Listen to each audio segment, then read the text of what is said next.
get house mentors to take attendance.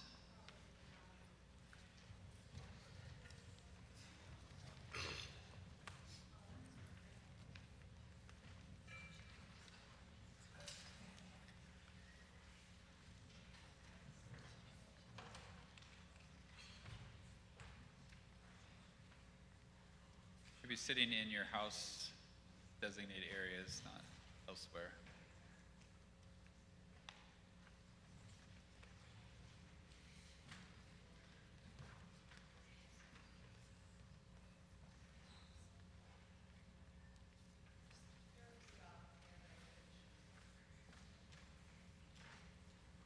Everyone else is here for Kings? Kings are good?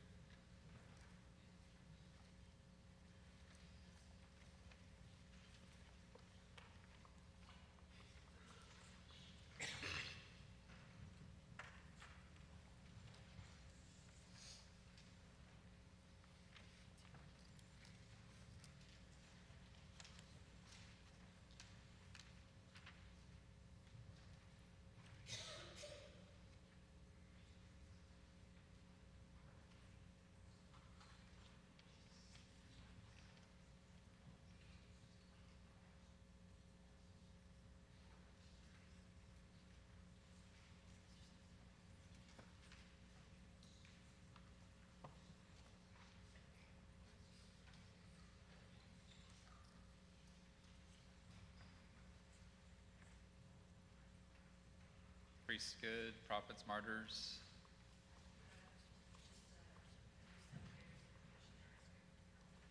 Okay, they're accounted for at least. Carter.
Someone?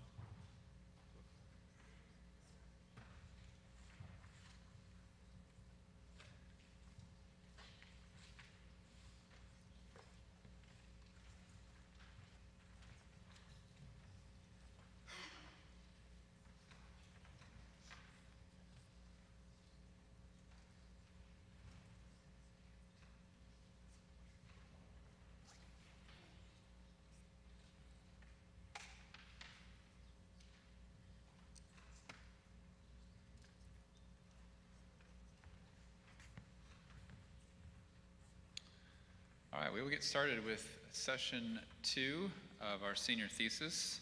Before we get into session 2, I'll open up in a word of prayer and then we'll get started. Lord, we're thankful for the seniors and the senior class. Just be with the ones that are presenting today, that you give them calm nerves and clear minds. They'll present the information well.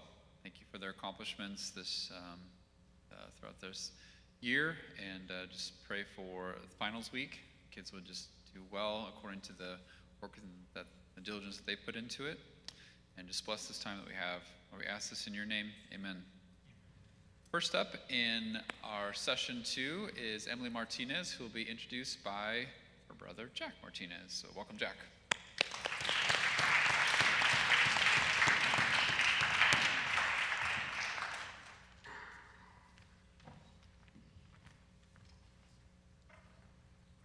Hi guys, I'm Jack Martinez, and I'm really proud to be introducing my sister, my big sister. She's been working really hard on this thesis, and she got to writing this even when she didn't really want to. Emily can be pretty difficult sometimes when she attacks me with hugs at Benedictio, but she's always been there for me. She's always been there.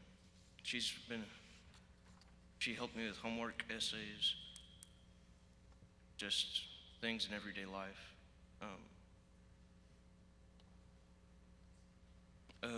I know I can be difficult too, but she's always been patient, very patient.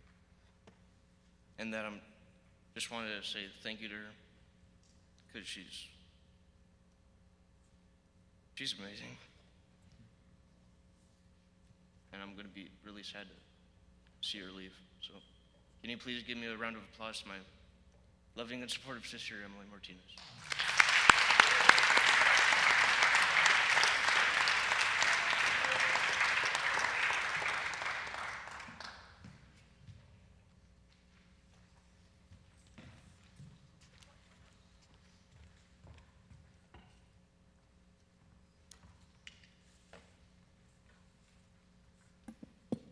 Yeah, so he's taller than me. I gotta move this mic.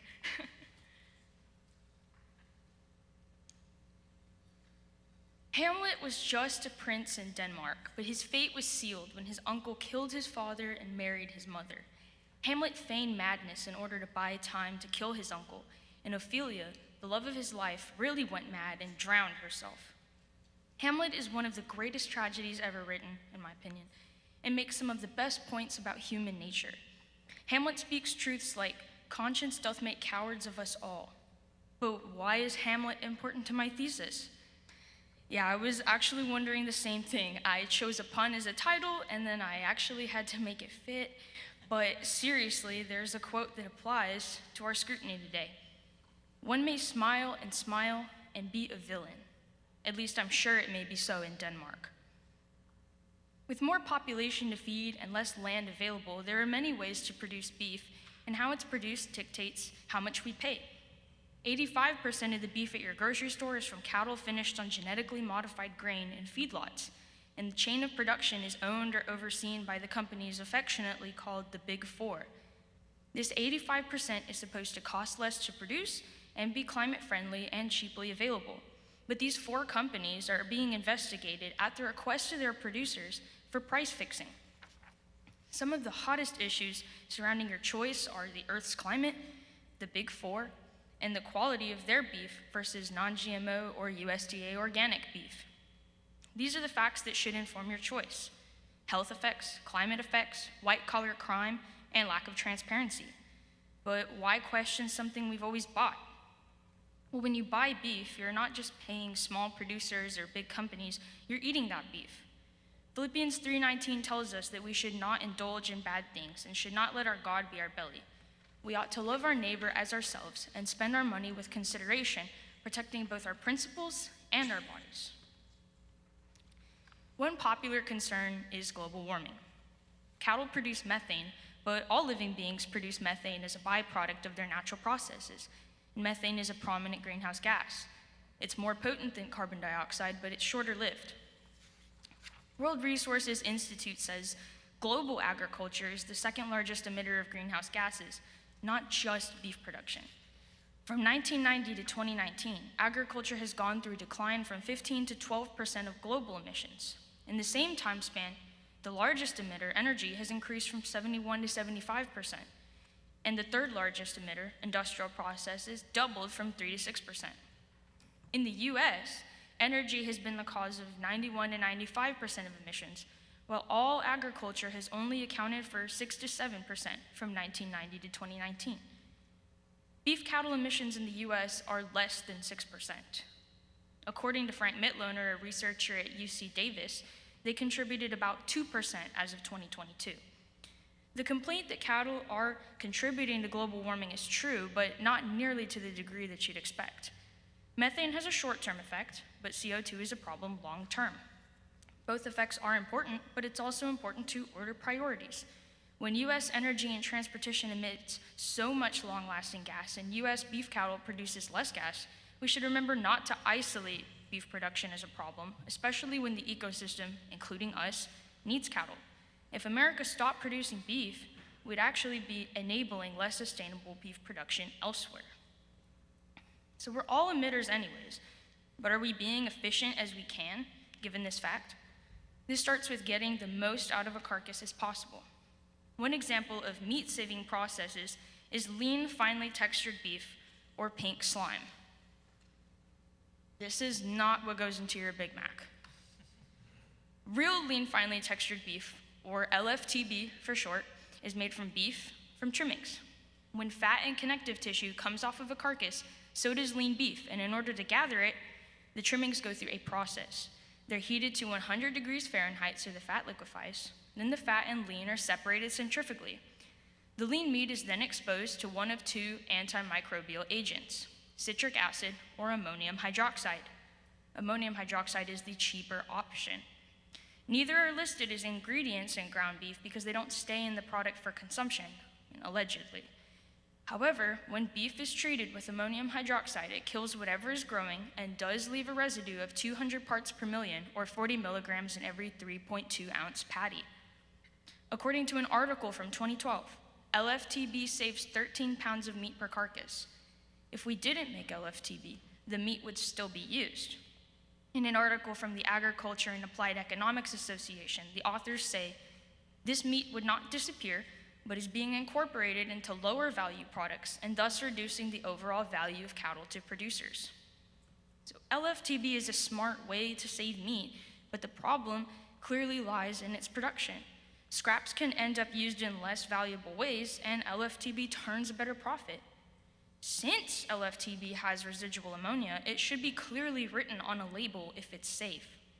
Food with residual ammonia sounds gross, even though it's said to be safe, but a product is only worth what the consumer will pay for it. If LFTB is safe, buyers should be able to tell when they're buying it, and residual ammonia should be mentioned on a nutrition label. Letting meat go to waste has another manifestation: population management. If an area supports lots of cattle but doesn't harvest them, then what was the point of letting them graze there? Almost no point. India is not alone in the stray cattle problem, but they're the most notorious for it. Many religious sects consider cattle sacred, and in result, there are 5 million roaming streets, causing accidents, spreading disease, and grazing land that they're not meant to be on, all while living past the age of efficient reproduction and lactation. For reference, Texas slaughtered nearly 6 million head in 2019. 5 million cattle that are buried when they die is wasteful. In all environments, balance is needed, ruminants are needed, but only in moderation. That's how ecosystems survive. Since emissions are inevitable, the world should act efficiently. If there are too many species disrupting local ecology, we harvest them. This is part of why we hunt with bag limits. As a country who wants to do their best to reduce emissions, we have already done our part. And eating or producing less beef here, again, would only enable irresponsible production elsewhere. Frank Mitloehner also says, the US provides 18% of the world's beef with 8% of the world's cattle because of scientific advancements in beef cattle genetics, nutrition, husbandry practices, and biotechnologies. Countries like Brazil, who clear forests to support cattle, produce leaner grass-finished meat that's available for a cheaper price. It follows that a change in those things, like nutrition or genetics, would call for less legal and illegal deforestation, just like harvesting cattle would benefit India the way exporting water buffalo meat, or carib beef, benefits them now. Doing the best to ensure that nothing is wasted and God's creation is used for its intended purpose benefits the planet and its gardeners. Proverbs 27 states, "Be sure you know the condition of your flocks and give careful attention to your herds." America's handling of beef is good. Cattle raisers do their best to rear healthy cattle and throw little away at slaughter. So if you want to buy standard beef, then that's your choice. However, if you like the efficiency of big beef production but don't trust the government or big corporations' involvement in your food and other industries, then there's enough good reason for buying different beef. The main alternatives are local beef and in-store beef labeled non-GMO, USDA organic, or both. Of course, it would cost more to exclusively buy beef in those sorts of ways, but some people do it gladly. What are the benefits? The first benefit is that cattle raised to organic standards cannot be administered antibiotics except for respiratory diseases or black leg. Possibly the most alarming issue that comes to some people's mind when you think about eating from an animal given antibiotics is the idea of a trace residue harming the person who ate it. The FDA requires that carcasses be inspected for levels of antibiotic so that it can be called safe to eat or not. The USDA says, in quotes, "In-plant personnel randomly select carcasses within a given production class for sampling as part of a nationally representative sample. Most substances administered to livestock are antibiotic, anti-inflammatory, anti-parasitic, or growth-promoting, but all must be in their safe window, whether there's little or no tolerance." Thinking critically, how do we know all USDA-certified meat we're eating has been tested for excessive drug residues? And can we be sure that small residues are actually safe? If you make yourself breakfast, you get residue from everything you eat. Though acceptable drug residues do take into account everything the average American eats in a day via the What We Eat in America survey, the same questions can and arguably should be asked of those results. If a substance is limited by law for safety, maybe we should consume as little as possible of that substance. So non-GMO is not always organic, but organic beef is always required to be non-GMO, or non-genetically modified organisms. Buying either would benefit you if you've wondered whether the use of GMOs is making our health and environment worse. You would just worry less about it. The situation with genetically modified beef can be tied to genetically modified crops that have received backlash, particularly seed genetically engineered to be Roundup ready. No matter how much Roundup, a glyphosate herbicide, is sprayed on modified crops, they will not die because they've been given genetic immunity. So just like peppered moths in England during the Industrial Revolution changed colors from light to dark gray in areas that were polluted by smog, the weeds not killed due to the circumstances of herbicide will reproduce and cause a locality of weeds to become more resistant to that herbicide. It's called natural selection. And not being able to kill weeds is bad. That's a bad thing. We are not immune to this herbicide, but we end up eating it. A study from the CDC showed that glyphosate was present in the urine of 80% of the individuals tested.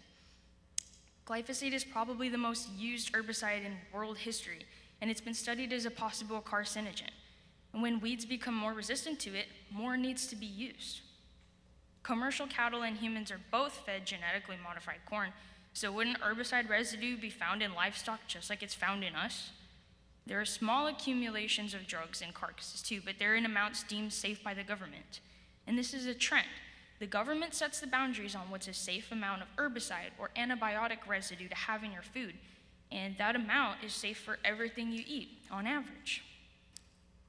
But the government involvement in beef should make you suspicious in the very least about why chemical, agricultural, and medicine companies are so closely connected. It is a red flag when chemical companies like Monsanto, who specialize in GMO crop seeds and invented Roundup, merge with a pharmaceutical company, which they did in 2002, called Pharmacia and Upjohn. Bayer Pharmaceuticals later purchased Monsanto in 2018. Monsanto is one of the many companies that make money in everyday industries affecting our health. They make products to grow food. Those products are found unsafe. Then they make money off of the medicine that people need to heal from ailments that are probably diet caused, as one can easily imagine. So is higher yield from GMOs more important than how GMOs affect our health? And ethically, do we want to feed US cattle the same grain that causes trace residues of poison in our urine?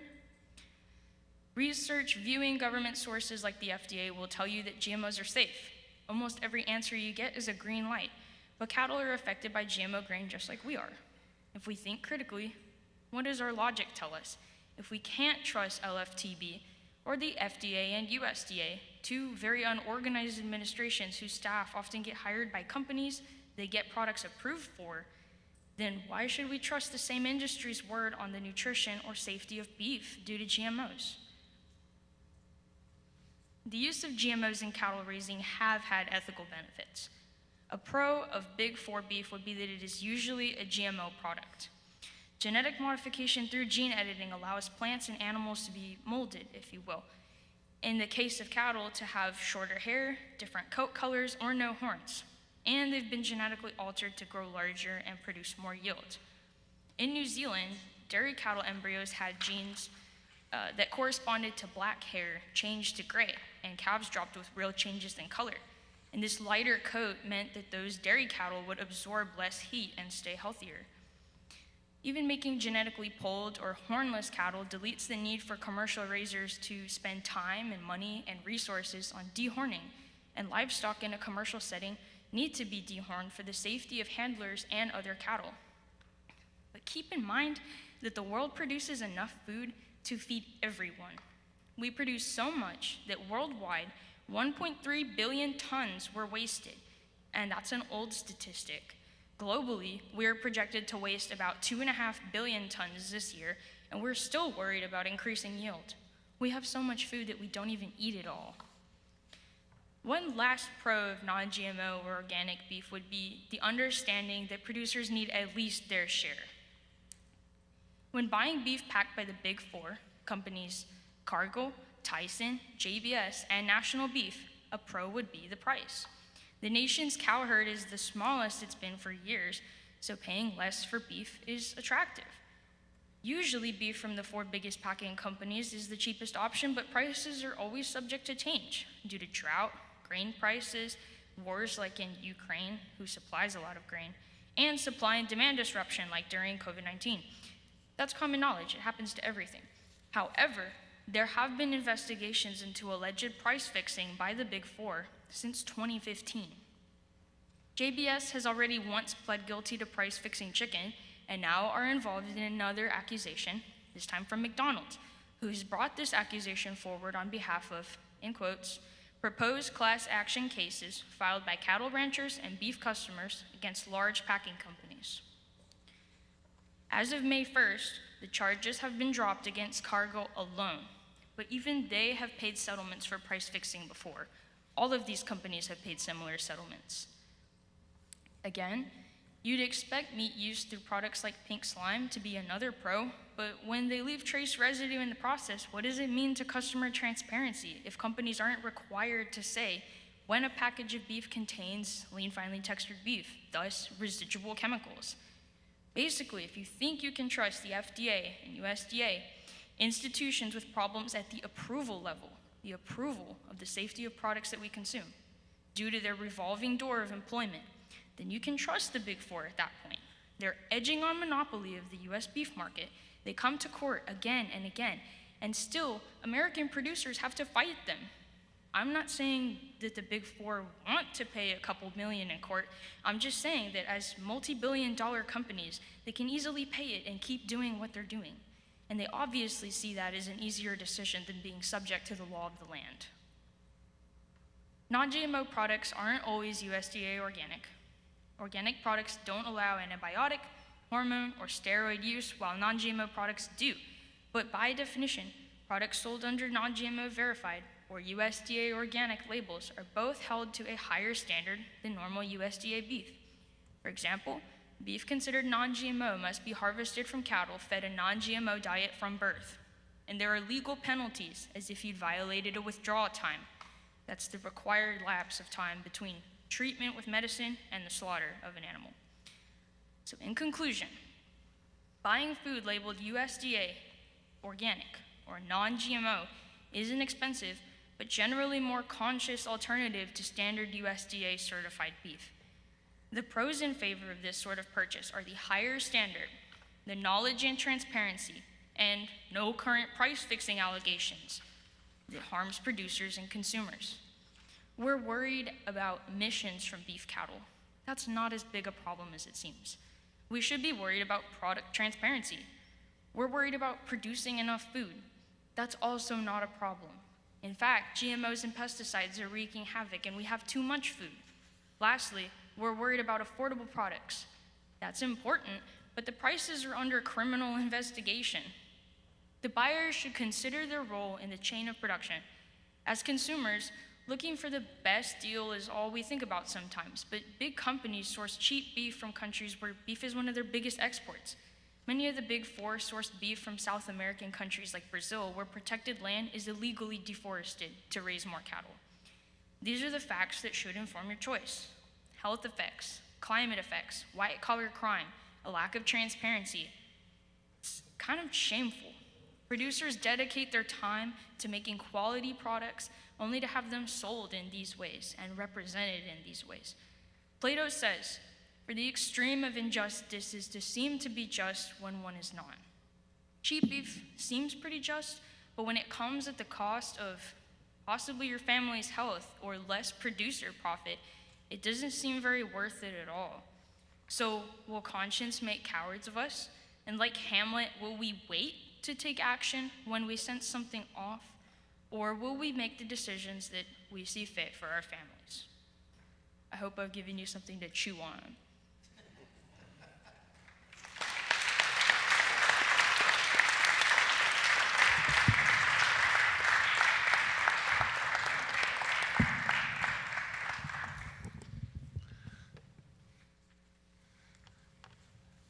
I know, we're kind of hidden here, so yeah.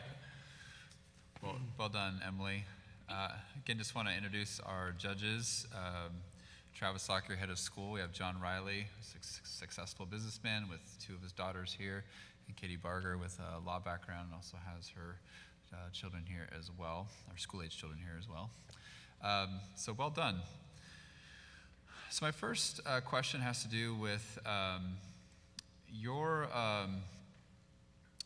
if somebody was to critique your thesis, they would say that it leans too heavily on government intervention and not enough on just the consumer's personal responsibility and just the free market system. Like, people just are going to choose what they want to choose, and instead of dictating those choices through more government intervention, how would you respond as far as your thesis to somebody who just says, you know what, it's just personal responsibility and market freedom. People can choose what they want.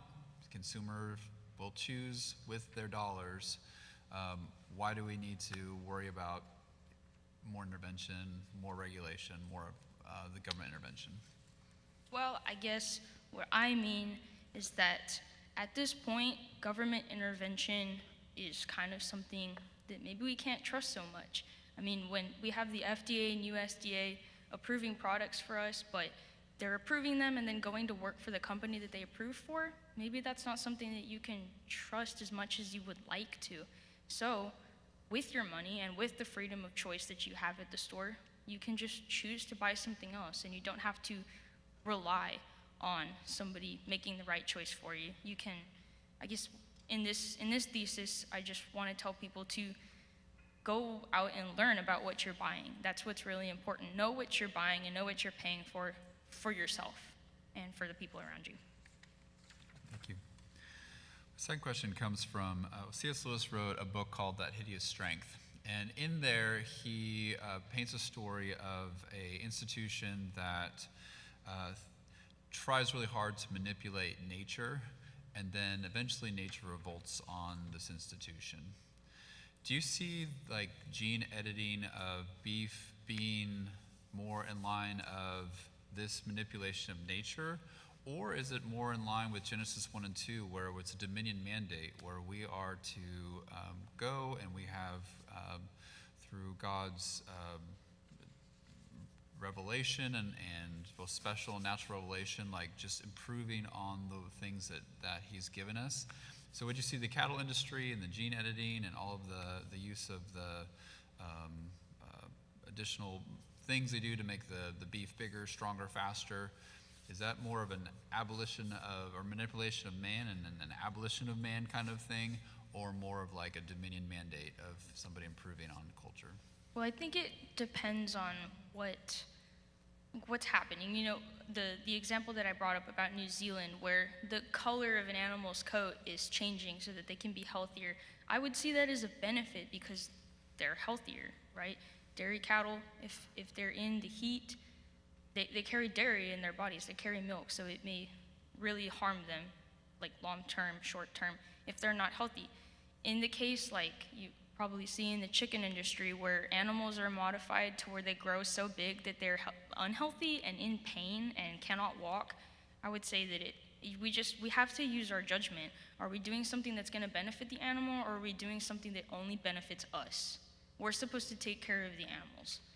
we have a charge by God to take care of everything around us. So I would judge what you do. Like, science is a tool, and we use it to either better things around us or make things worse and only better it for us. So are we improving the lives of what we're supposed to be stewarding? I think that's a question you would have to ask. Thanks. That was great. It's unfortunate you didn't have any pork, because you could use the Hamlet pun with ham. Pork. So you talked a lot about GMO corn and risks in general. What is your opinion on GMO in general? I mean, obviously we have GMO crops for other things other than what we feed animals. Is that an inherent problem across the entire spectrum, or just with our animal feed? I think that there's, like I said, science is, we can use it as a tool to make things better or make things worse. If we're making like plants better and healthier, then that's great. You know, if it's not something that like hurts humans to consume, then that's awesome. Like in the case of engineering something to be resistant to an herbicide, well, the weeds around crops that are genetically immune to this are going to naturally select to be more immune. And in the end, all of these weeds that aren't killed by this herbicide are going to keep growing and choke out the field to where it's exactly how it started, except we have more pesticide on our food. So my opinion, again, is like, if it's making things better, then that's great. But if it's used as this tool that hurts people and makes certain people money, then I think that's not good. There's an instance that I heard of where, like, you know, like seed patenting, like modifying a seed, saying, this is our seed, we own it. Okay, well, if somebody has a field of something and it's GMO and they're growing it, and they paid for those seeds, then they can use those seeds. But if somebody has a field that's not GMO and it's getting pollinated by that other field, then if they get caught with those seeds, I heard one instance, I would have to find the source. Well, there can be legal punishment for them having a patent seed that they didn't pay for. Right. You know? So it just kind of, again, it depends on. Super, thank you. Another piece you talked about was the regulatory bodies like the FDA and the USDA being a revolving door of industry experts and government and so forth. And that's kind of the model for the government in the United States. In general, transportation is that way, pharmaceuticals is that way. What's a better way to do that? Because you want to have experts from the field, you need to have government. What's a better way that would not sort of encourage corruption? Unfortunately, I do not know. Okay, I fair don't enough, know. right? I don't know what would make our system less corrupt. Okay. I think personally that it would just lean on people being less corrupt, Right. which is something only God can perfect on earth. Okay. So. Awesome, thank you. Hi, Emily. At your conclusion, you talked about how you're hoping that your paper will just raise awareness for people to pay more attention to what they're eating. So my question to you is kind of two-part. How do you raise awareness in a lower income demographic that arguably can only afford a set price on their beef? Well, I think if people like take the time to learn about things that, well, and I understand what you mean. Like I even say in the thesis, it's very hard to do those things. People make a lot of sacrifices to buy special things, you know, that are supposed to be more healthy. And I just think that like, if you were to even like supplement half and half, or just try and like have your own garden or something, or make friends at the local level, you know, like go to a farmer's market where people grow things, or make friends with like a local beef producer who will sell you beef in bulk or something. Make a relationship with that person and have like actual like interpersonal relationship with somebody. I think that would be a good way to do that. Okay, thank you. All right, I'm gonna skip the second part of that question. I'm curious, this is a tricky one. You brought up India as a country that wastes cattle, but arguably they're wasting cattle because they're very much a Hindu society. So when you brought up Proverbs 27, you stated, Proverbs 27 states, be sure you know the condition of your flocks, give careful attention to your herds. How would you how can India be affected by that proverb, which is Christian by nature, when they are a Hindu country? I guess you can. I'm of the personal belief that you can learn things from anyone and anywhere. You know, even if something isn't like from my religion or from my background, if it's true, then like I will, or if it's like beneficial to me, then I'll take it into account. And I think that like I totally respect the fact that they have the Hindu religion over there and that they revere these animals. And to a certain extent, we are very like respectful and grateful to the animals that we eat here, you know, just in a different way. And I think that there has to be some sort of way to reconcile it, because they revere this animal, but the animals over there are in a lot of cases sick, you know, and not living in the best conditions. So even like if they wanted to eat them, at least take care of them. Or there's programs going on in big cities to even just take cattle in bulls and castrate them so that they don't reproduce as much. So there's definitely ways that, like, if they don't want to eat them, there's definitely ways to bring the population down. Thank you. Good job, Emily. Congratulations. Well done.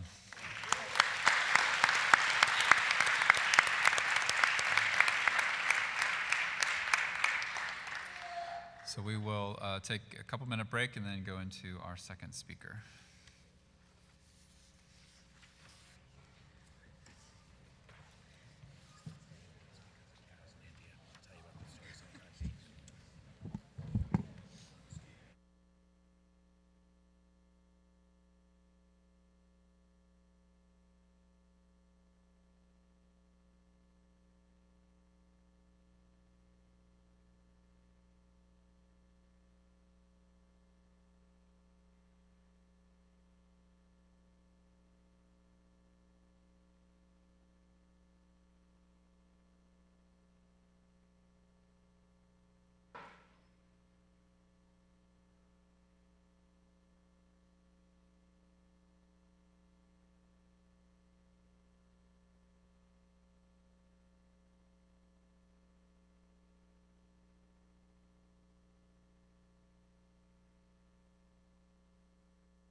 All right, we're going to get started with our second one here. So if we can get everyone back to their seats.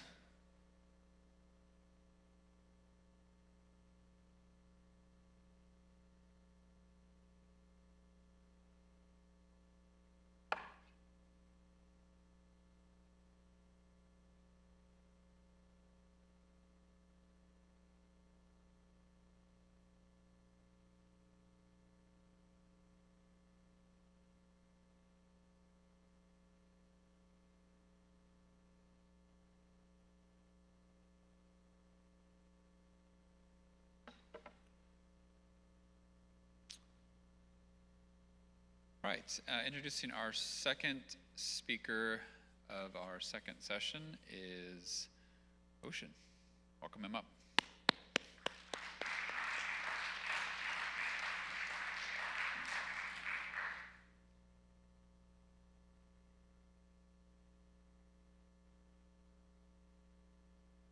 Hello, my name is Ocean Olvera. Today, I have the honor of introducing my sister, Shai Olvera.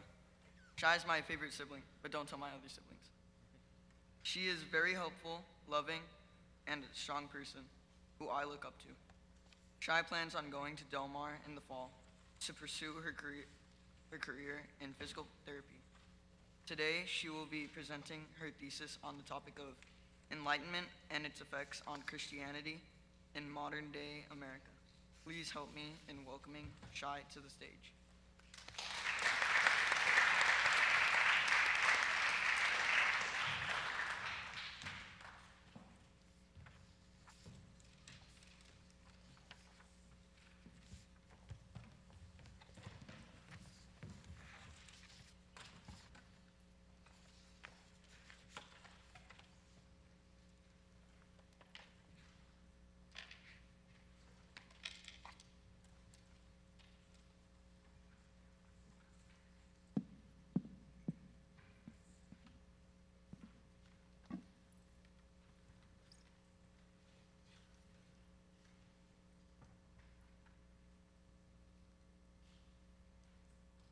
The United States is often seen as a predominantly Christian country, yet its foundations are deeply influenced by a movement that praised reason, secularism, skepticism towards religious authority.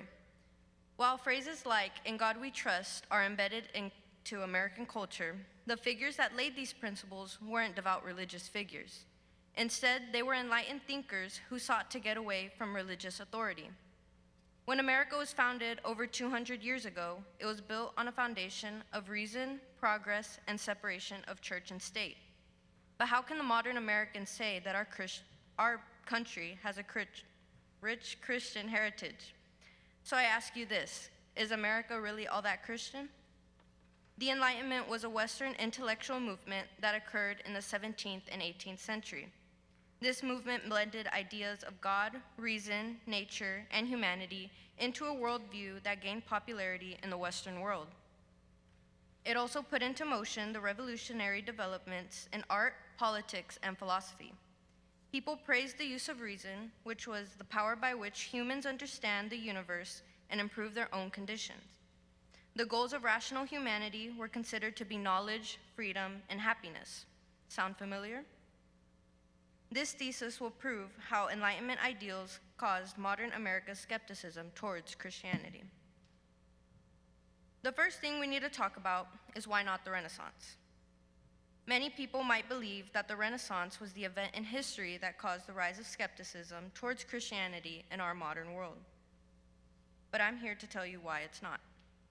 The Renaissance was a fragrant period of European cultural, artistic, political, and economic rebirth following the Middle Ages, generally described as taking place from the 14th to the 17th century. The Renaissance promoted the rediscovery of classical philosophy, literature, and art. Some of the greatest thinkers, authors, statesmen, scientists, and artists in human history thrived during this era, while global exploration opened up new lands and cultures to European commerce. The Renaissance is credited with bridging the gap between the Middle Ages and modern-day civilization. An argument for the Renaissance might be the rise of humanism. Humanism promoted the idea that man was at the center of his own universe and people should embrace human achievements in education, classical arts, literature, and science. This movement gained momentum in the 14th century in Italy. Something that played a helping factor in spreading humanism was the invention of the Gutenberg printing press. This allowed quicker and better communication and the spread of different ideas throughout Europe. Humanist authors were now able to spread the ideas to the people. Another argument may be the appreciation of art and science. During the Renaissance, these two fields were closely intertwined. For instance, artists like Da Vinci incorporated scientific principles such as anatomy into their work so they could recreate the human body with extraordinary precision. Renaissance art was characterized by realism and naturalism. Artists strive to depict people and objects in a true-to-life way. On the other hand, with science, new major discoveries led to a shift in thinking. For instance, English philosopher and statesman Francis Bacon decided to take a turn from the classical deductive way of understanding nature that was handed down from Aristotle. Bacon rejected the authority of tradition and went towards a method of experiment and induction that seemed to offer an infallible means of distinguishing truth and error. With geological discoveries, the people began to put even more trust and confidence into science. An example of this would be with the Egyptian astronomer Ptolemy, who set the universally accepted model of the universe. He believed that Earth is a stationary sphere that is at the center of a vastly larger celestial sphere that revolves around Earth, carrying the stars, planets, sun, and moon, which causes their daily risings and settings. Later, astronomer Nicholas Copernicus would introduce his heliostatic stationary sun model of the universe, which would dismiss the Ptolemaic model. Copernicus clearly believed his heliocentric theory to be the accurate depiction of the real physical world. This challenged the church because these discoveries didn't exactly align with the scriptures. In Joshua 10:12-13, it says, "Sun stand still at Gibeon, and moon in the valley of Ajalon. And the sun stood still, and the moon stopped, until the nation took vengeance on their enemies. Is this not written in the book of Jasher? The sun stopped in the midst of heaven and did not hurry to set for a whole day." Galileo went ahead and wrote a letter to the Grand Duchess to address this issue. In his letter, he takes issue with the way his critics use the Bible to support their claims. He explains how it isn't wise to interpret the Bible literally because it's always using metaphors and allusions, which may cause the readers to take away meanings that are incorrect or heretical. As we can see, although the Renaissance might have been a starting block for the questioning of the church and faith, it is not the actual cause. While the Renaissance awakened the interest of human potential, the Enlightenment carried these ideas on into the skepticism of religious authority and reliance on human reason. Prior to the Enlightenment, believing in God in the West was like believing in the sunrise. The answer to all the big questions of life was God. Everything was understood to work according to God's plan. The Enlightenment brought about many things like secular morality and ethics, the rise of deism, and putting reason over faith. The biggest idea that came out of the Enlightenment that we need to understand is the idol of reason over faith. As humanist ideals were already on the rise from the Renaissance, this led to a new perspective. There was now a rise of relativism, which is defined as a theory that knowledge is relative to the limited nature of the mind and the conditions of knowing, and empiricism, which is the practice of relying on observation and experiment, especially in the natural sciences. Now, people were pondering the potential of human ability, which led to much doubt in the church and rejection of tradition. When considering the emphasis of reason over faith, an important man to talk about is René Descartes. Descartes was a French mathematician, scientist, and philosopher who is generally known as the founder of modern philosophy.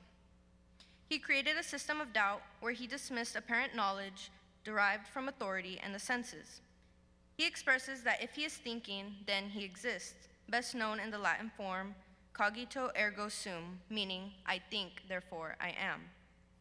His universal method of deductive reasoning consists of 4 rules. Number 1, accept nothing as true that is not self-evident. Number 2, divide problems into their simplest parts. Number 3, solve problems by proceeding from simple to complex. And number 4, recheck the reasoning. He believed that everyone could tell true from false by the natural light of reason. He illustrated his method for utilizing reason in the search for truth in the sciences. His apparent knowledge of simple and general truths of reasoning that do not depend on sense experience, such as 2 + 3 = 5, or a square has 4 sides, is also unreliable because he believed that God could have made him in such a way, for example, he goes wrong every time he counts. As a way of summarizing the universal doubt into which he has fallen, Descartes emphasizes this by saying, "An evil genius of the utmost power and cunning has employed all his energies in order to deceive me." Many people began to apply this method of doubt into the Christian faith and even God's presence. This leads us into the rise of deism. Deism is a movement or system of thought advocating natural religion, emphasizing morality, and in the 18th century, denying the interference of the Creator with the laws of the universe. In other words, it's the belief that God created the universe, then left, and never interacts with it. Although God's existence to people was still very real, people were being skeptical and doubting things of the world that were previously known as true.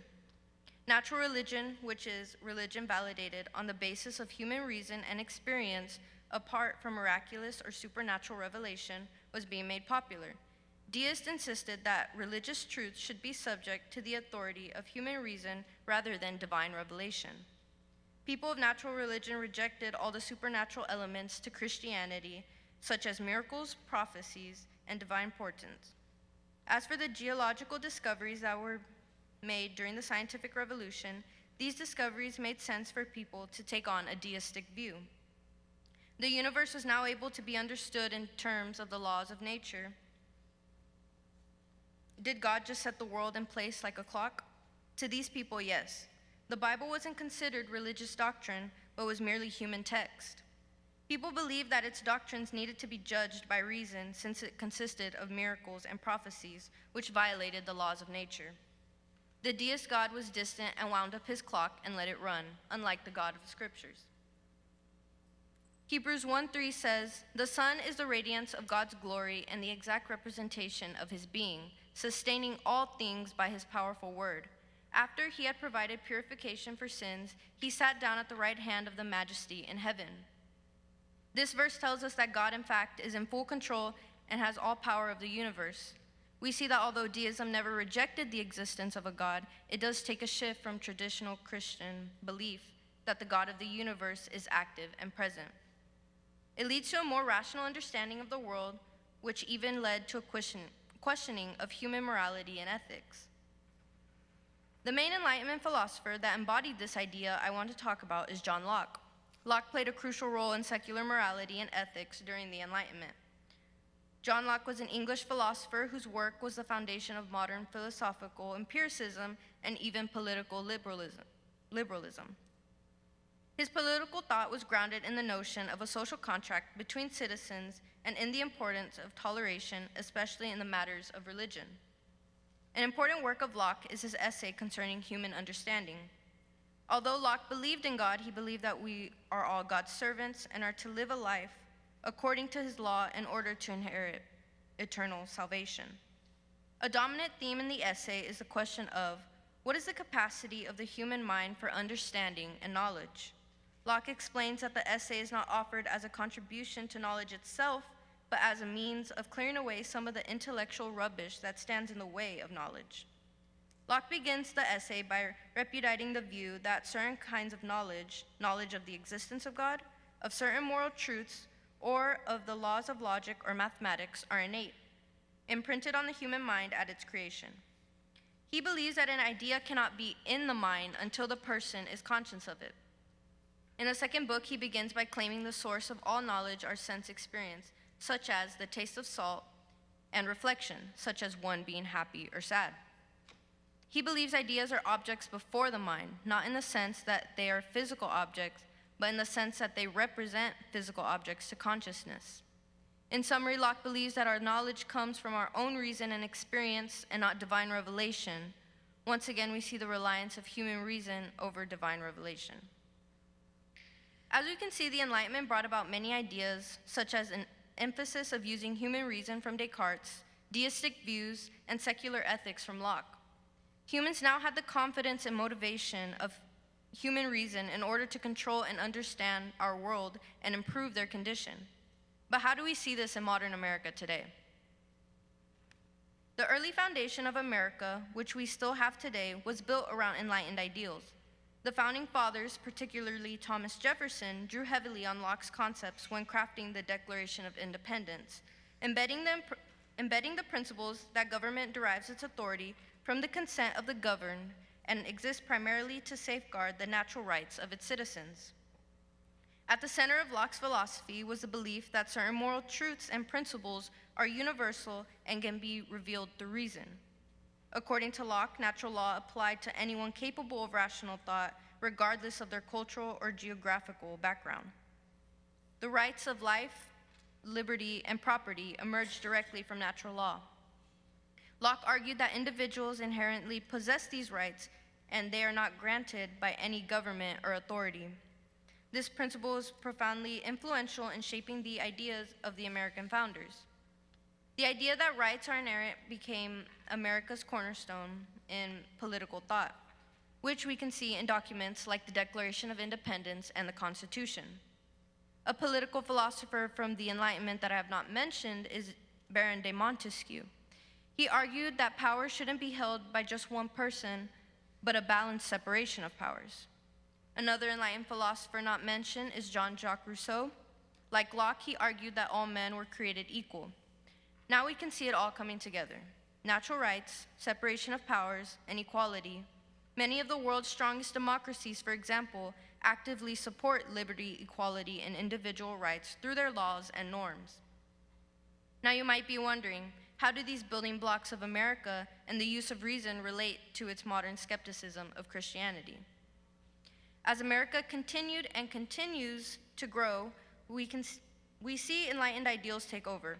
Rationalism, secular ethics, scientific views, and critiques of religious authority are all elements we can see then and even now.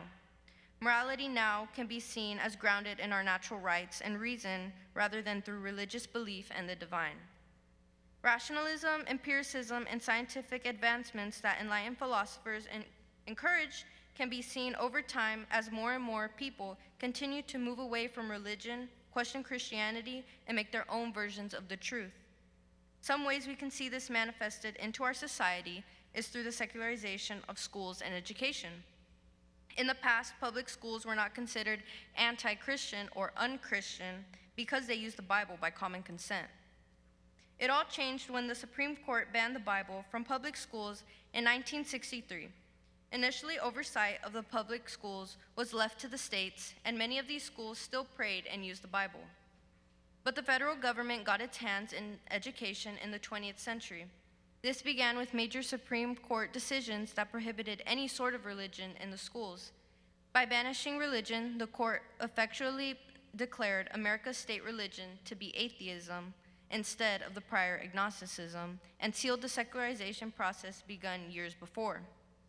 As we fast forward to today's public school system, we can see full-on secular worldviews being taught with things such as false scientific dogma, progressive political agendas, and more. The Supreme Court failed to understand that humans are by nature religious beings, and when God is kicked out of the classroom, schools will worship another God and adopt another worldview. Now that we've gone over how public education stepped away from Christian principles to enlightened ideals, this has also brought a decline in Christianity in America today. Starting from before the Renaissance to the year 2025, Christianity has had a major decline. As I mentioned earlier, during the Middle Ages, believing in God was a no-doubter. Unfortunately, today, according to the 2023-24 Religious Landscape polling study, 29% of people identify as religiously unaffiliated. This includes atheists, agnostics, and nothing in particular. Another 7% belong to other religions that are not Christianity. Another study showed 35% of U.S. adults have switched religions since childhood, which have led to a net gain for the unaffiliated group and losses for the Christian population. Over the longer term, however, Christians have been declining as a percentage of the U.S. adult population, while the share that is religiously unaffiliated has been rising. This decline showcases the effects of enlightened ideals that have grown into society over the centuries. What started as a small and gradual removal of Christian influence in education led to an embrace of secular ideologies that move away from traditional biblical values. As people continue to grow up in a classroom where God is absent, the effects go beyond academics. They also influence their identity, morality, and belief, which we can see everywhere today. All from the movement centuries ago that embodied and emphasized these values. The Enlightenment was an intellectual movement that brought about new ideas of reason, science, natural rights, and replacing religious authority. Philosophers like Descartes, Locke, and Rousseau had important impacts on how we perceive moral and political life. Christian truth was slowly being replaced by secular and enlightened mindsets. We can't understand the reasoning for this skepticism without the Enlightenment. In order for us to continue to live in real truth, we must seek Christ, who is the ultimate source. Ephesians 4:14 says, "Then we will no longer be infants, tossed back and forth by the waves, and blown here and there by every wind of teaching, and by the cunning and craftiness of people in their deceitful schemings." Paul's analogy of being tossed to and fro by the waves instructs us to pray in faith without doubting. The goal is to avoid being carried about by every wind of doctrine. False teaching changes regularly. Those who are immature can easily be fooled into thinking false teaching is correct. In the end, it is only Christ who is the way, the truth, and the life. Thank you.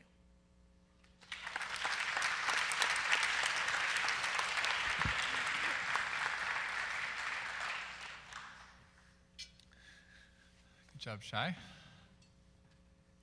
Does that feel good to have that over? Yes. Well, the worst is yet to. No, I'm just kidding. No. Well done. So you outlined the secular drift that happened historically, starting with the Renaissance and then really becoming prominent in the age of the Enlightenment. And you also mentioned that during those times, Christianity, or at least a view of divinity or the God of a God was very prevalent. How did the church let that secular drift happen? How did they let kind of the non-Christian worldview take over and become a predominant worldview? And then secondly, what lessons can we learn today from the maybe mistakes that happened with the church of that era?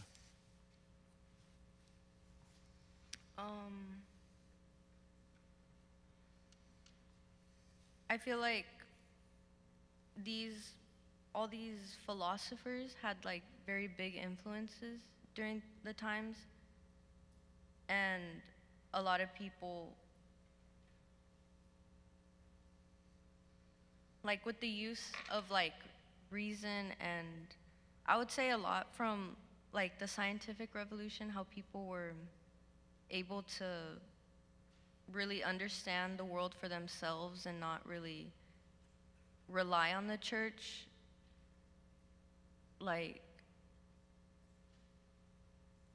I think they kind of drew heavily more on, okay, I can understand everything on my own, so I don't really need the church to understand these questions that I might have about life or religion or whatever. So I think those people just started to slowly like drift away from the church. And then I think the big thing also was like the separation of church and state that kind of played a big factor in it. So I think something that we could learn from that is not really relying so much on our own understandings, but like instead rely on what God tells us, because that's kind of where it all originated from, is relying on ourselves and not God. All right, thank you. You also talk about the battle between faith and reason, and how the Enlightenment elevated reason above faith and then began to like belittle the idea of faith. And so we have, from a culture standpoint, really moved past. We're very much a post-Christian culture where we're reason, and as you mentioned, kind of the selfish ambition, and now we've got elevation of my own personal feelings and emotions becomes the most important thing of me. So with that being said, with the culture being such a post-Christian culture and faith looked at in such a negative light, should the Christian community, and should it engage the culture at all, or is that a lost cause? And then if you say we should, how would that happen? So should we as a Christian community engage the culture that looks down upon faith? Or should we just kind of stay within our own kind of space? And if we should engage the culture, what would that look like? How would that be? How would that look? Well, I think to a certain extent, you can't completely dismiss it, but I think the problem is whenever you start to idolize that, like idolize your own potential and just like completely turn away from faith. I think that's where the problem is. So I don't think we should completely dismiss it, but I think there should be a balance between the two. Thank you. Super, thanks, and well done. How would you address the argument that the Christian denominations themselves have contributed to the decline of faith through our divisions, the scandals, all of the modern problems that Christianity has been having versus your thesis? How would you address that? Could you? So we're having lots of, the Catholic Church scandal, for example, people driving away from churches, the various scandals of, monies being taken in terms of support and charity and being spent on other things. How would you address that being responsible for the decline in faith to what you're addressing here? What's the difference? Do you see a balance there? Do you see one more responsible than the other? I'm sorry, I'm the tough question answer. That's why they put me in the middle, right?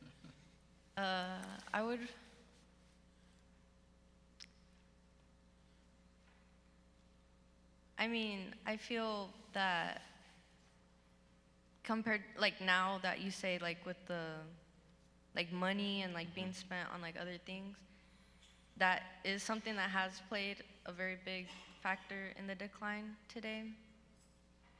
But I think, me personally, I would think the use of reason has kind of been a bigger factor, because a lot of people, whenever they're stuck with a situation like that, oh, do I want to continue to go to church because, and then I hear this stuff that's happening, they kind of rely on their reason to make their decision, or just how they, I would say that they use their reason a lot more than kind of anything to make that decision. Okay. All right, thank you. And then just to piggyback a little bit on Mr. Lockyer's question, when you cite Ephesians 4:14, you say that the winds of doctrine are throwing believers about. Can you give some examples of that from public education or media or something of what those winds would be?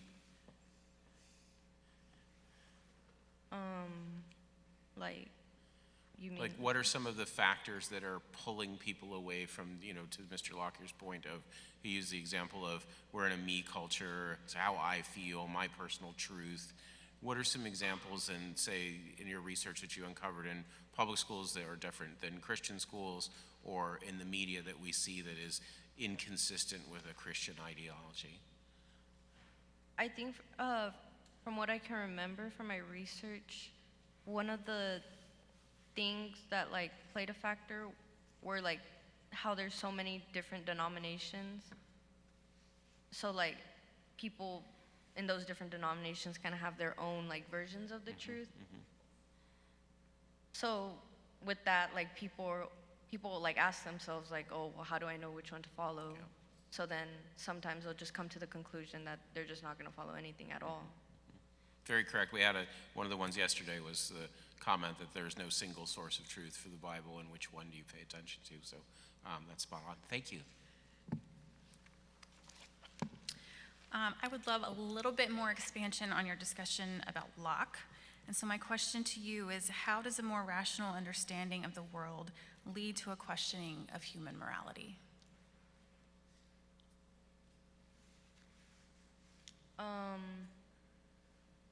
Well, I think the human morality part ties in with how people believe in God.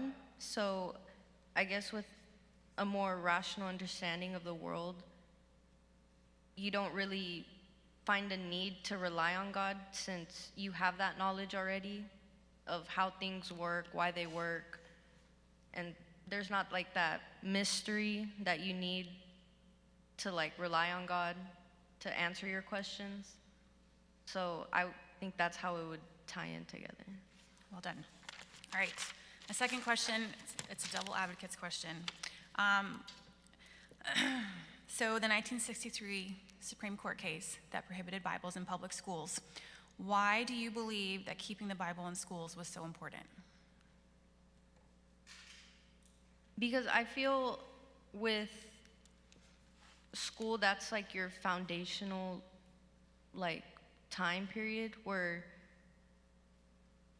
that's the stuff you're learning, everything that you're going to need in your future. So even just like incorporating the Bible and like having those regular religious routines of just simply like praying or something like that, it'll go a long way for these people.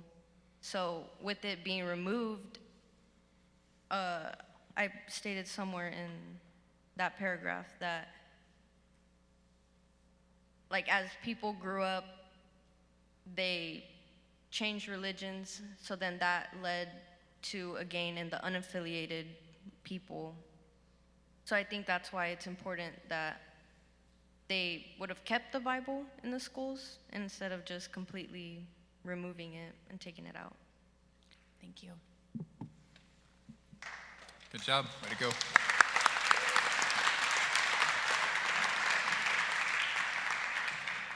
We'll take a very short break, probably about a minute or two, and then we'll get into our last speaker of the session.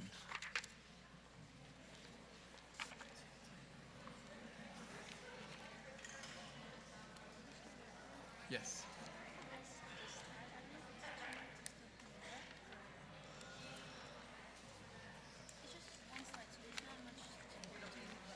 I will send it back. Just a cover slide? Yeah. Okay.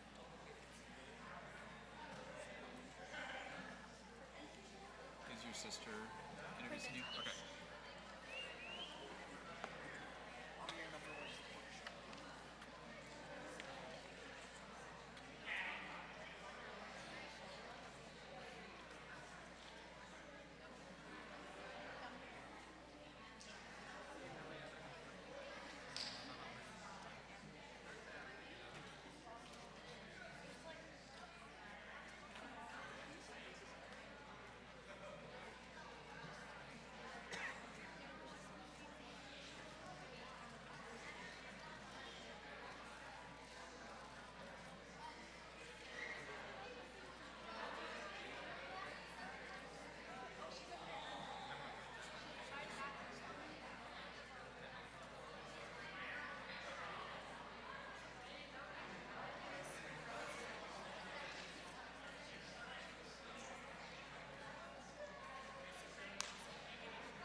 right, if everyone could find their seats, please. Everyone can find their seats, please, for our last speaker of this session.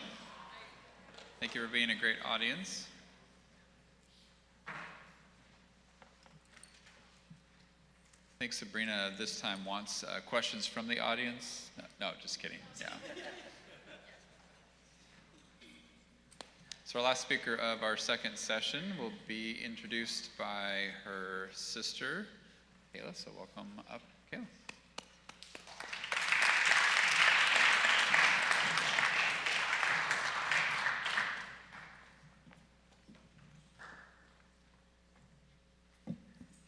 Hello, everyone. My name is Michaela Lobina, and I will be introducing my sister, Sabrina Lobina. I'm very glad that you all get to be here today because you can listen to a wonderful senior thesis given by one of the smartest people I know. In her future, my sister will be studying mechanical engineering due to her love of math and her passion for building and creating new things. But she also has an interest in theology and science, which will be evident to you in her thesis. My sister also wanted me to thank our grandfather, who gave my sister the inspiration for this thesis, and Miss Carter, who helped her greatly. I love her so much, and I'm honored I get to introduce her to you today. So without further ado, please welcome Sabrina Lobina to the stage.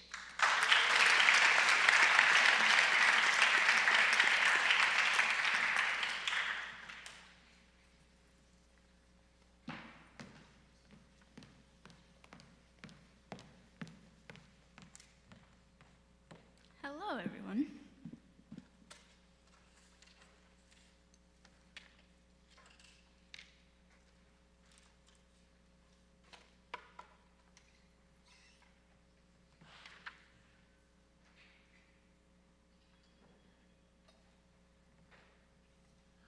Okay, I'm going to start now. In the past, the apostles and new believers knew their faith was reliable knowledge because it was the truth of what occurred. Now, the rise of secularization in science have caused modern Christians to forget this. They have exalted scientific knowledge as the most practical kind of knowledge and have regarded spiritual knowledge as irrelevant. This has led to the secular thinking that the Christian teachings and doctrines are disconnected from knowledge and are not seen as practical in our lives anymore.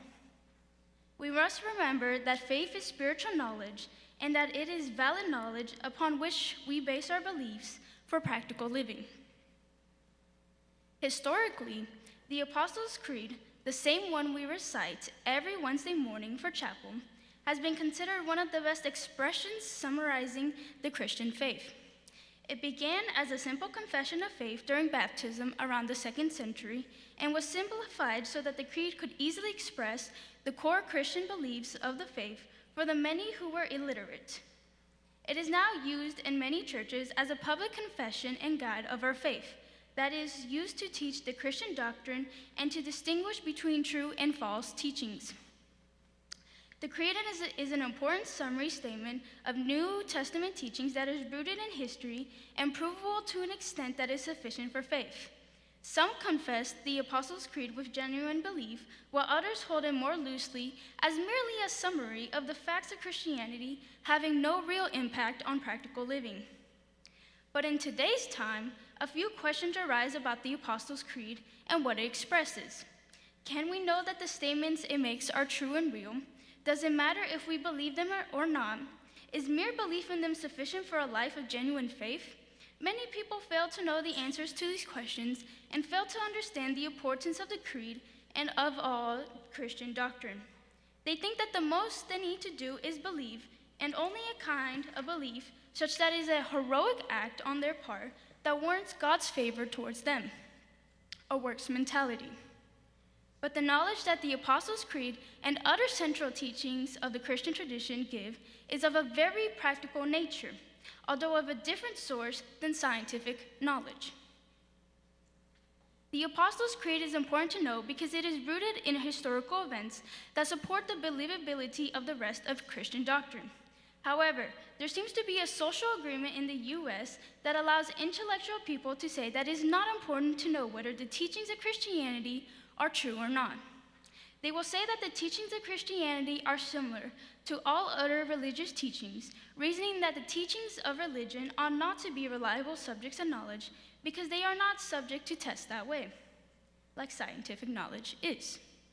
People will place all that passes for knowledge in this world high above the teachings of religion, particularly when the knowledge is of a scientific nature.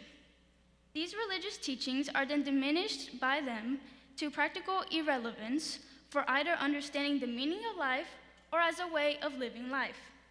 It is important not to fall into this social agreement with our reason, since the temporal and eternal consequences are extremely significant.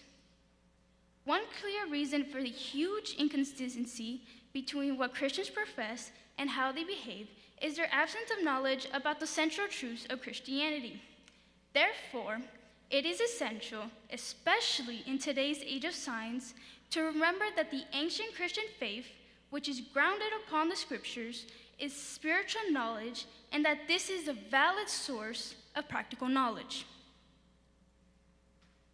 People have narrowed the definition of what knowledge is because they are not open to different kinds of knowledge.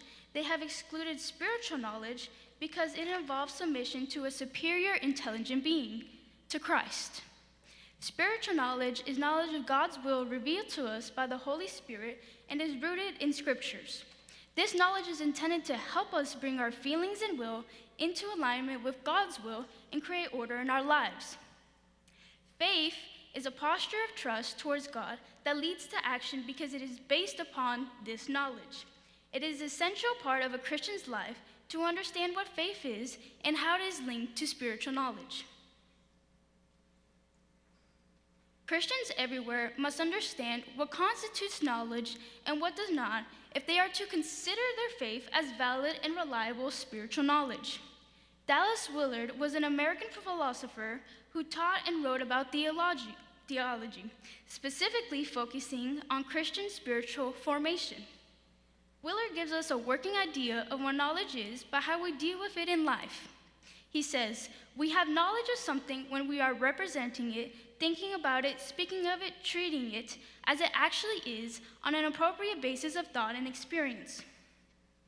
Knowledge involves truth or accuracy of representation, but it must also be truth based upon adequate evidence or insight.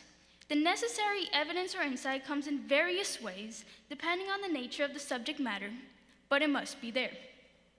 An example of this kind of knowledge is of the kind people expect professionals, leaders, and service people to have. People expect professionals to know what they are doing and that it is right and or true to reality, and not just by doing their work by guessing or having luck.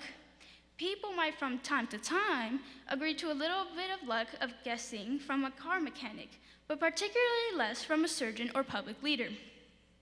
The professional's knowledge is based on the context of accurate knowledge combined with steady practice.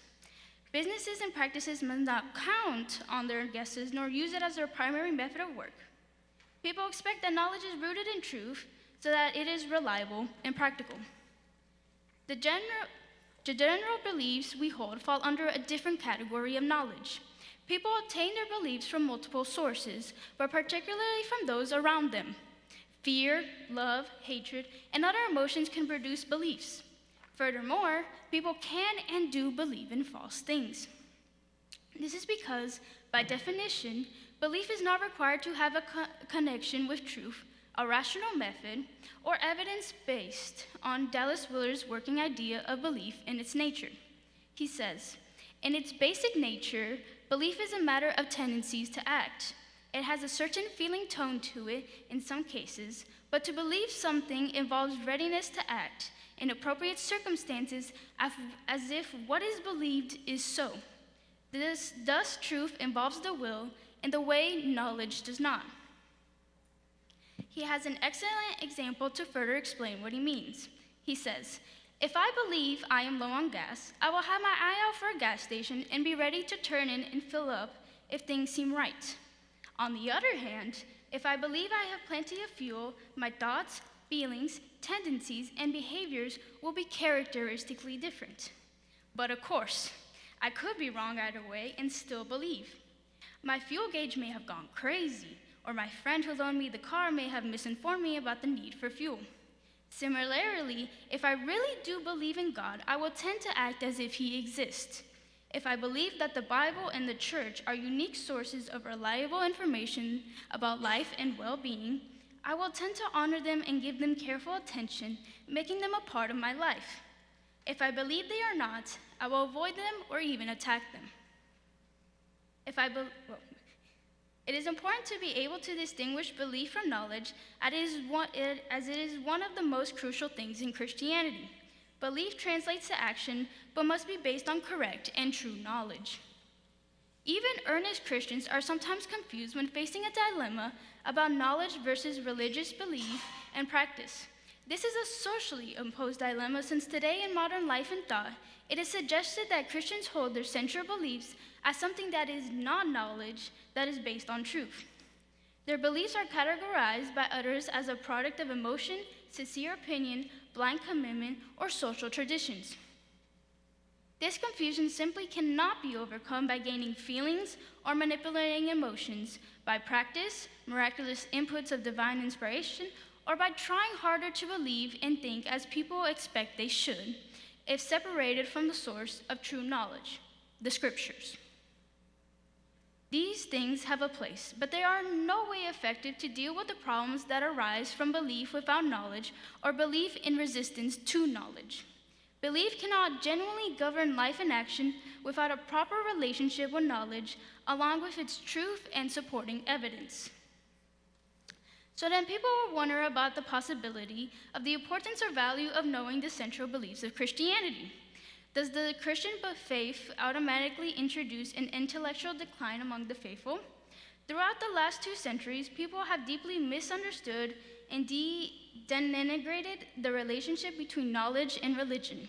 It has even come to the point that people have accepted the thinking that a religion only needs faith that stands independent of knowledge. A person's great faith can now be compared to a belief or commitment that manages to be dependent on itself with great effort but without knowledge. It has now essentially become regarded as a kind of great personal struggle. Dallas Willard talks about the deeper effectiveness view of faith as a great struggle, saying, "In fact, such an interpretation of faith is only one part of the larger contemporary picture in which life and action are seen as fundamentally irrational, totally governed by feelings, traditions, force, willpower, and blind commitment. The significance of this picture persuasively influences and guides our thinking and acting even without any specific awareness of it. In religion, its effects upon practice is to restrict the foundation of devotion to an act of will and a person's subjective feelings with no thought of any foundational truths that can be known. Supported only upon reliable knowledge of the truth as revealed in the Scriptures is the way people can have a life of steadfast discipleship to Jesus. The fundamental claims of Christian religion were presented as being knowledge of true reality as regarded by its advocates for most of Western history. The nature of the Christian religion was not a figment of imagination regarding reality, but a revelation of how it actually is. Dallas Willard gives us an example by saying, one cannot seriously imagine the Buddha, for example, presenting his teachings merely as sentiments, guesses, personal commitments, or a leap of faith. Nor did those who heard him and followed him understood him in that way. They understood him as conveying a true picture of profound realities, and doing so on the basis of knowledge he had gained from his thoughts and experiences. The same is true of Moses, Jesus, Muhammad, and teachers of the Far East. If the founders had spoken in the way moderns present knowledge today, undermining its connection to transcendent truth, the corresponding religion would still not be here today. Lately, during the last century, it has become one of the curiosities of Western intellectual history that people who have no real involvement in practical Christianity, who may even be hostile or completely ignorant of it, have been given freedom to reconstruct the definition of religion and to reinterpret the teachings of Christianity with their own biased definitions and purposes, all under the guise of being innovative or scholarly. This can be seen in the government education system today, where religion is no longer taught because it is not seen as a valid description of reality. This kind of approach to religious knowledge is mixed with the secular thought that the basic teachings of Christianity have already been disproven and lack credible evidence, making Christianity appear false or fraudulent, only a set of stories, myths, and traditions. Many scholarly people encourage this view of Christianity. Problems that arise from the relationship between knowledge and Christian teachings do not just come from those who are against knowledge, against religion and Christianity, but also by those who advocate for it. Throughout the Western world today, many religious people have now become worried or suspicious about knowledge. They now see knowledge as something against religion rather than something that is helpful. This separation of faith from knowledge causes many believers, as well as non-believers, to believe that the act of following Christ does not require people to think deeply and carefully. This is not true, since Christians should already know that God is an intelligent being who made man according to his image, which means that people must use all the intelligence they have when following him.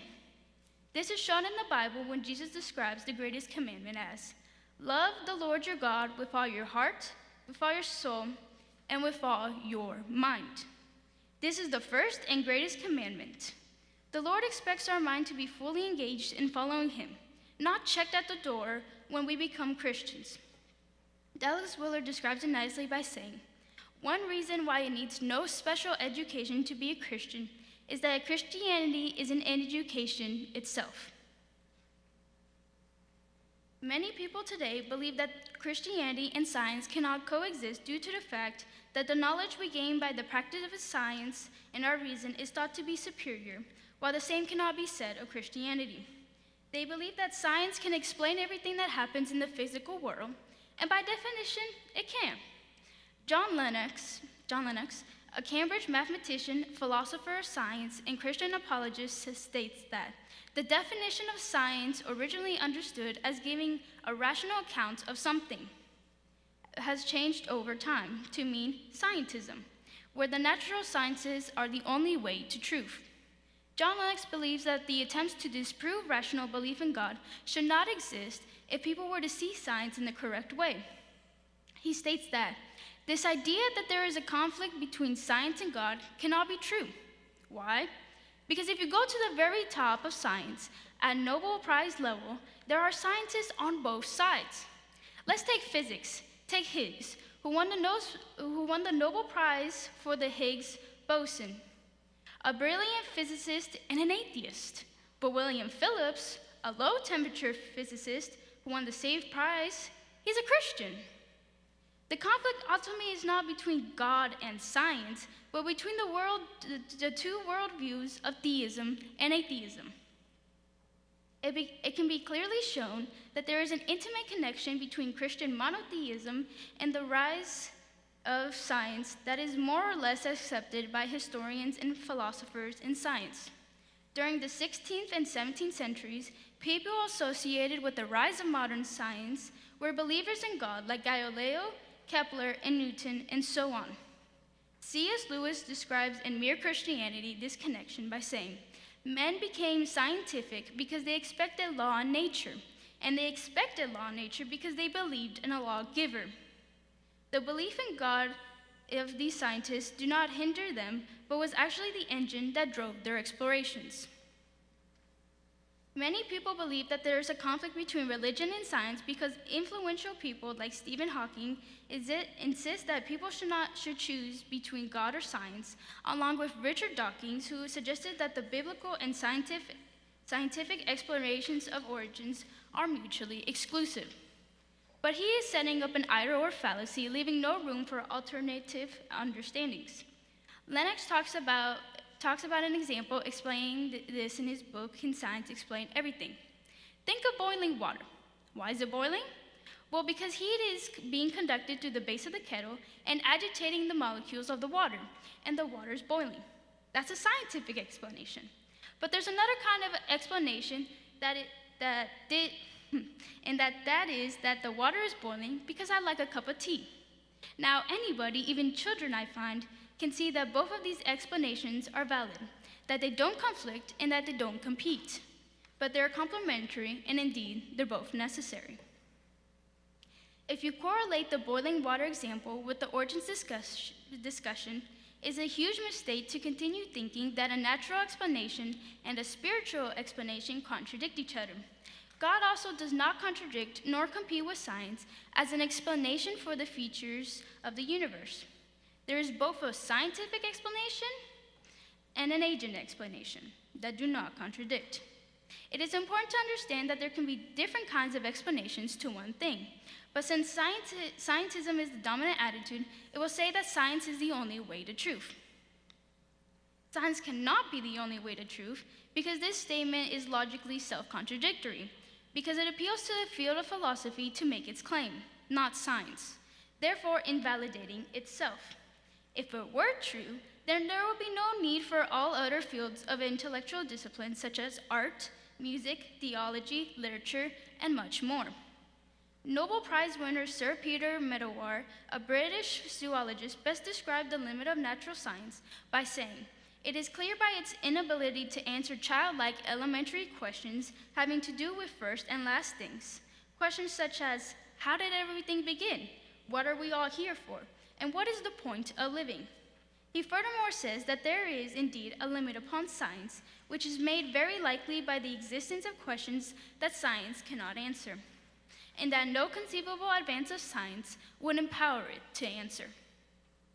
It is not to science, therefore, but to metaphysics, imaginative literature, or religion that we must turn to answer to questions having to do with the first and last things. The natural sciences are powerful because of their ability to answer a range of questions about the physical world. However, that range is limited when it comes to answering questions about life and meaning. Lennox was asked by a podcast, "Some people suggest that believing in God is like believing in Santa Claus, a flying spaghetti monster, or a tooth fairy. One of my favorite examples in the book is how you responded to this one time when you were speaking publicly." Lennox explains that in a debate in front of an audience of thousands, a physicist told Lennox that his belief in God was like belief in Santa Claus. In response, Lennox addressed the crowd saying, "Let's test this. How many of you in the audience became believers in Santa Claus as adults?" No one raised their hands, and so then he asked the crowd, "How many of you became believers in God as adults?" At the question, hundreds of hands were raised from the audience. Lennox went on to explain, "Look, you're insulting our intelligence. Some of the brightest minds in the world for centuries have thought about questions of God, but they haven't been thinking about Santa Claus, so please don't put them in the same category." Statements like this originate from the idea that faith, especially faith in God, is believing when there is no evidence. They compare this belief similar to a child's belief in Santa Claus or to the tooth fairy. So when people say things like the physicist, they do not normally expect good evidence to be brought up to them, and when it is, they are completely lost. John Lennox is often asked a difficult question about whether he can prove the existence of God to people. He responds by saying, "In what sense do you mean proof? If you mean proof in the rigorous mathematical sense, that only works in mathematics. It doesn't work in physics, chemistry, or anywhere else. When we use the word proof in terms of God's existence, we mean it in the sense in which lawyers mean proof: evidence, pointers, indicators that are beyond reasonable doubt. To the atheist, though, no amount of evidence would be extensive enough. This is not fair, though." John Lennox states that trust and faith is not only in propositions, it is also in people. He goes on, "I've been married to the same woman for 50 years. I believe she loves me. I couldn't prove it to you mathematically, but I'd risk my life on it. The truth of the woman's love or the existence of God cannot be proved in the same way a mathematical proof can be proved, but the evidence is sufficient."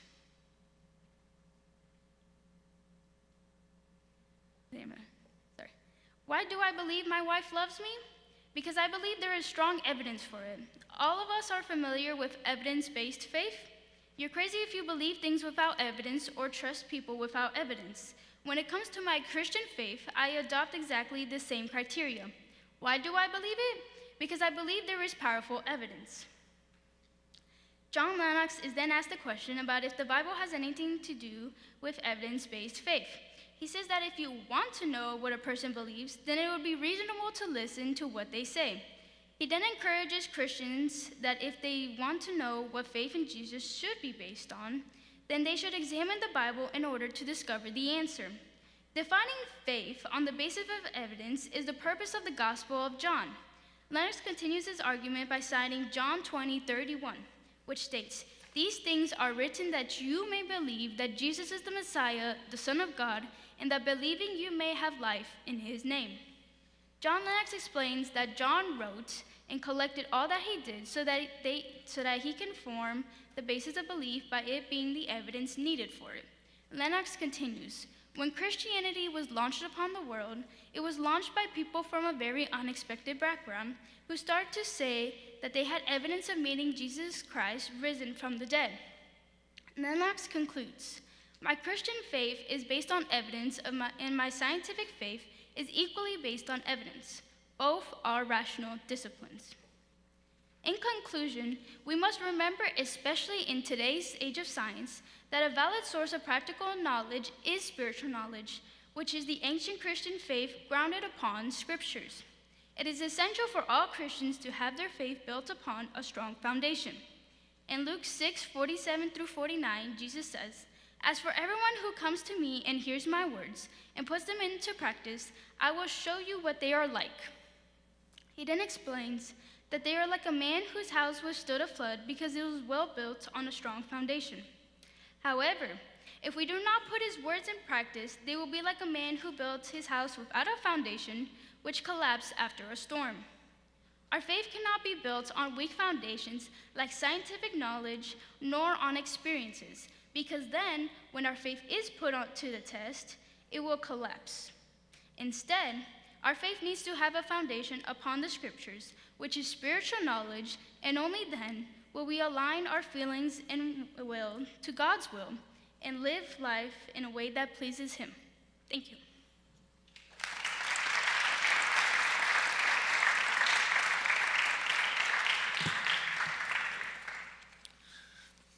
Good job.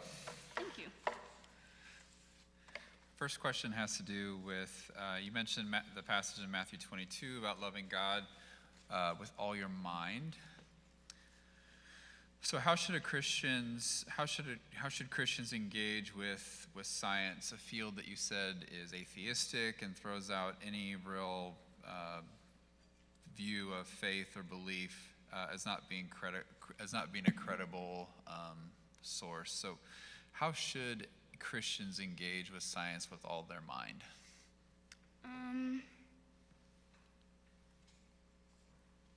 Well, we need to remember that spiritual knowledge is a valid source of knowledge, of practical knowledge especially, and that is the thing that science what scientific knowledge kind of wants to put down and seen as irrelevant. But since we are to use all of our minds when dealing with Christianity, then we can know that, then we can know how to properly live our lives, especially in that age of science where scientific knowledge is the dominant attitude. Does that answer? Yeah, thank you. My second question has to do with your definition of faith. You mentioned faith being very evidence-based. It brings to mind like Thomas saying, "I won't believe in Jesus until I touch his wounds." How does that compare with like when Christ healed someone in the book of Mark and he said, "I believe, help my unbelief," or Augustine talking about faith seeking understanding, that there's a sense of mystery to faith. What is your definition of true faith with all the different kind of ways that you've talked about it?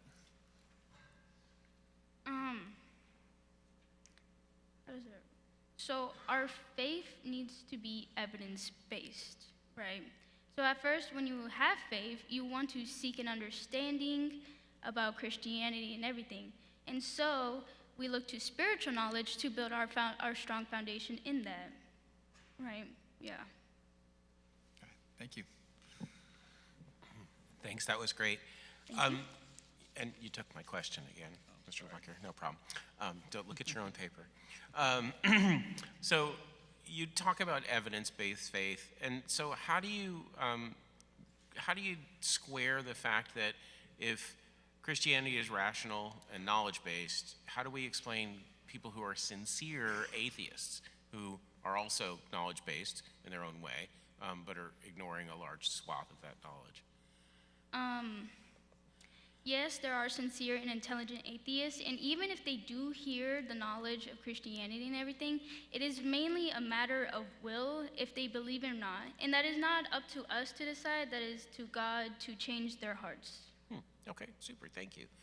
And just one I wrote on the fly, I apologize of this, is you talked about physics and physicists, and many thousands of years ago, I was a physics student, and this was before quantum physics, when that was considered science fiction at the time, and we would ask why these things would happen, and the answer would be, well, that's a religious question. And ultimately, those questions were answered by quantum physics, which then increases more questions. And so then my question to you, and say how many words I can say the word question, is that going to happen forever, do you think? Are we always going to have, let me ask a question, science understands it, and then I have more questions and science understands it? Is that the Christian path for us, to just sort of every step is another step for our faith? I think, also historically, new science also came in, and they kept having more questions. And sometimes, for a point of time, they separated Christianity and science.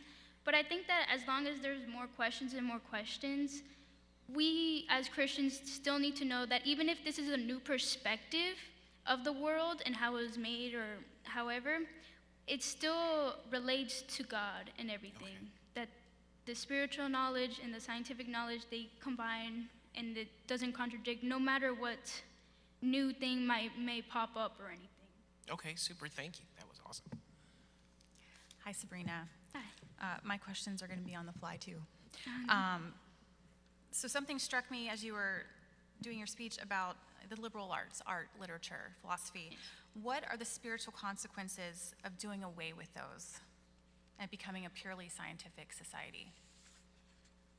A purely scientific society. So are you saying that in a society where there's none of that and it's only scientific based, and that's the only way we find truth? Okay. Well, not everything from science is something that gives us truth, right? Sometimes we find truth in, theology, literature, and all these things. So if we did away with all those other things, our knowledge of truth, of the reality and everything, would be ultimately lacking, and we would only have a society full of questions and confusions and why things aren't. It's almost like a puzzle that's not completed. It can't be completed at all. It doesn't work. Okay, thank you. And then my other question, faith in Christ does require faith, right? It's not all scientific, it's not all knowledge, correct? Hebrews 11:1 says we believe in things unseen. So how do you express that to someone who doesn't believe the Bible? How do you say, yes, we have knowledge, but we also have faith? Because that would seem to contradict someone who doesn't necessarily believe as we do. What would you say in response to that? I'm sorry, could you repeat the question? Yeah, so Christianity does require knowledge, right? But it also does require faith in things that are unseen, which arguably isn't knowledge. It's just you believe because something in your heart tells you that God is real, right? So if you're talking to a purely science-based person, is there a way to express that to them, or is that more, I'm going to pray for you, and expect the Holy Spirit to reconcile that in their hearts? Is there something that we as believers can do in a conversation like that? I've been reading this book, and it's called Tactics. And so he explains that one of the things that we can just do is just give knowledge or evidence of just what we have and everything. And yes, it is ultimately up to God to change their hearts, even though we try and try and try again and again. So It's not like something we can just like, oh, I'm going to tell you these things and boom, immediately you're saved or anything, even as an atheist or anything. We just have to at least plant that seed in them and let God grow it. Thank you. Good job, Sabrina. You did it. Well done. Thank you.